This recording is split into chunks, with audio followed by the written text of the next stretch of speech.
Jadi antum setelah membaca Al-Fatihah, seharusnya antum mencari surat-surat yang dibacakan sesuai dengan kebutuhan antum. Cari ayat-ayat yang sesuai dengan kebutuhan kita. Karena dari Al-Fatihah sampai dengan An-Nas itu semua berisi kebutuhan kita. Saya baca cepat ya. Tapi nggak usah ditulis. Saya ulangi, tidak usah ditulis ya. Saya bacakan saja. Misal, sebelum lahir, tadi kan ikhtiarnya Quran surah kedua ayat Quran surah ketiga ayat 38 sampai 39. Keadaannya Quran surah 19 ayat kedua sampai dengan ayat ke-11-nya. Begitu dia mulai mengandung, bagaimana kandungannya supaya baik, Quran surah ke-7 ayat ke-189. Begitu dilahirkan, bagaimana supaya ASInya mengalir lancar, anaknya tumbuh menjadi anak yang saleh, Quran surah kedua ayat 233. Begitu usia 2 tahun ke atas, dia mulai belajar bagaimana supaya dekat dengan Allah, baik dengan orang tuanya, baik dengan tetangganya, Quran surah ke-31 ayat 13 sampai dengan ayat 19-nya.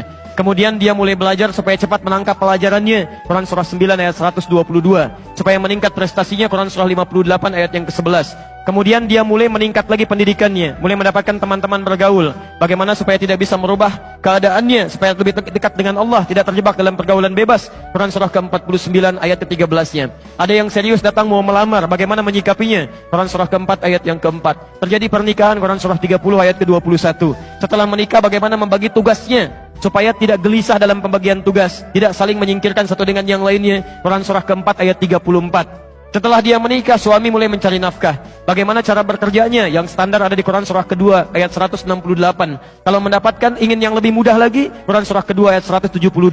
Kalau belum berangkat, rizkinya sudah menunggu dia, Quran surah 7 ayat ke-96-nya. Kemudian dalam bekerja ini tidak mudah.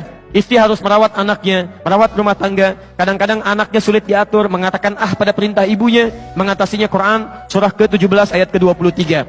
Itu dua-duanya sama-sama capek. Jangan dikira yang pergi ke kantor saja, ibu pun merawat anak juga kadang-kadang ada rasa lelah. Bagaimana mengatasinya? Kalau lelah-lelah sedikit, itu ada di Quran surah ke-26 ayat ke-80.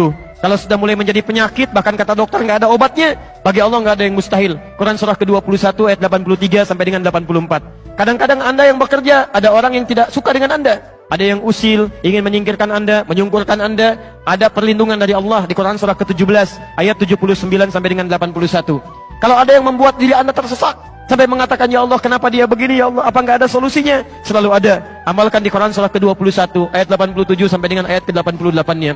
Sampai Anda beraktivitas lagi, mendapatkan kesenangan hidup, harta mulai melimpah, Masya Allah, rumah semakin luas. Syukuri itu semua dengan mengamalkan tuntunan di Quran surah ke-14 ayat yang ke-7-nya. Tapi ketika datang ujian, tingkat ujian bisa macam-macam. Ada yang ringan, yang menengah, kemudian yang kuat. Pelajari itu supaya siap menghadapinya. Di Quran surah kedua ayat 214. Solusinya di Quran surah ketiga ayat 142. Cara sabarnya di Quran surah kedua ayat 155 sampai 157. Sampai Anda terus berkembang, usia 40 tahun, orang tua masih ada, ingin berbakti pada orang tua, ada di Quran surah ke-46 ayat yang ke-15-nya. Sampai kemudian Anda semakin sepuh, mengatakan, ya Allah, apakah saya akan hidup untuk selamanya? Tidak.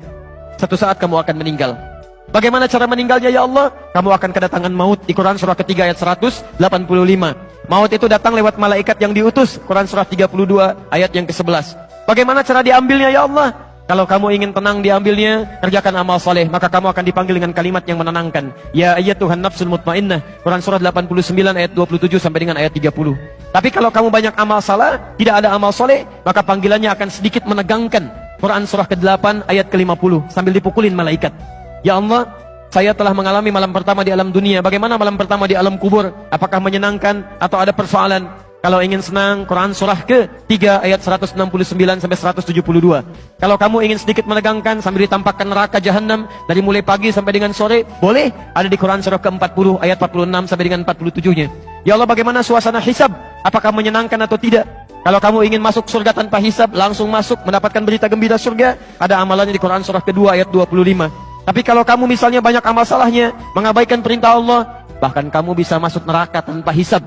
Ada di Quran surah ke-18 ayat 100 sampai dengan 101-nya. Ya Allah, bagaimana suasana surga nanti, ya Allah? Ayo kerjakan amal saleh. Ada surga bersama Rasulullah tingkat yang paling tinggi. Amalan di Quran surah ketiga ayat 31, Quran surah 59 ayat yang ke-7, Quran surah 33 ayat 21. Ada surga yang di taman surga yang memberikan langsung Allah, bisa melihat Allah tanpa hijab. Quran surah 75 ayat 22 sampai dengan ayat 23. Ada amalannya di Quran surah ke-51 ayat 15 sampai dengan ayat 23. Ada surga seluas langit dan bumi. Kemanapun kamu beraktivitas tidak akan pernah menemukan ujungnya. Quran surah ketiga ayat 133 sampai dengan 134.